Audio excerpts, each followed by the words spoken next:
સુરતની કામરેજ સુગર મિલની વ્યવસ્થાપક સમિતિની ચૂંટણીને લઈને રાજકીય ગરમાવો જોવા મળી રહ્યો છે, જ્યાં ચૂંટણીમાં સહકાર પેનલ અને કિસાન પરિવર્તન પેનલ વચ્ચે સીધો જંગ જામ્યો હતો। મહત્વનું કહી શકાય, જો આ સહકાર પેનલના કર્ણધાર અશ્વિન પટેલ અને કિસાન પરિવર્તન પેનલના કર્ણધાર જતીન પટેલ વચ્ચે સીધી ટક્કર જોવા મળી રહી છે। કામરેજ સુગર મિલના 14 ઝોનમાં મતદાન પ્રક્રિયા શરૂ થઈ, જ્યારે કુલ 30 મતદાન મથકો ઉપર સભાસદ મતદારો પોતાના મતાધિકારનો ઉપયોગ કરી રહ્યા છે। તેમજ મતદાન મથકો પર મતદારોમાં ભારે ઉત્સાહ પણ જોવા મળી રહ્યો છે અને લાંબી કતારો પણ જોવા મળી હતી, જ્યાં ચૂંટણીમાં કુલ 18 ઉમેદવારમાંથી સહકાર પેનલના 4 ઉમેદવારો બિનહરીફ થયા છે। હવે બાકીની બેઠકો માટે મતદાન ચાલી રહ્યું છે।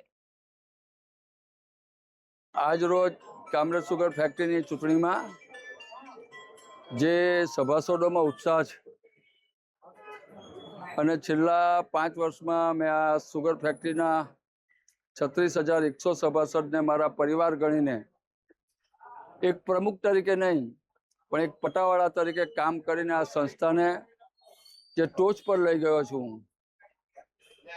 જે સુગર ફેક્ટરીમાંથી લોકોનો વિશ્વાસ હટી ગયેલો, એ સુગર ફેક્ટરીમાં પાછો સભાસદોને વિશ્વાસ આવ્યો છે। એટલે આજે તાજવાની પેનલ, સહકાર પેનલ અને મારા નેતૃત્વ હેઠળની પેનલને જંગી મતદાન કરવા માટે લોકો સ્વયંભૂ આવ્યા છે અને મને વિશ્વાસ છે કે આજે મારા સહકાર પેનલના 14 ઉમેદવાર જંગી બહુમતીથી આવતીકાલે વિજેતા થવાના છે।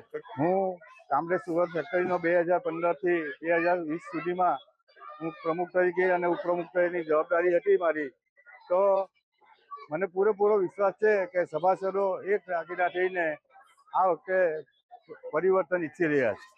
પરિવર્તનના મુદ્દા અમે અમારા ચૂંટણી સમય દરમિયાન જણાવ્યા છે અને આજે મીડિયા મારફતથી તમને પણ જણાવું છું કે આ જે ફેક્ટરીની અંદર બિનજરૂરી ડેવલપમેન્ટ કરીને સભાસદના પૈસાનું જંગી રોકાણ કરી નાખ્યું છે, જે હાલના તબક્કે કરવાની જરૂર હતી। કામરેજ સુગર ફેક્ટરીને વ્યવસ્થાપક સમિતિની ચૂંટણીની અંદર આજરોજ આપ જોઈ શકો છો કે સભાસદોનો હુજુમ જેવો ઉમટી પડ્યો છે અને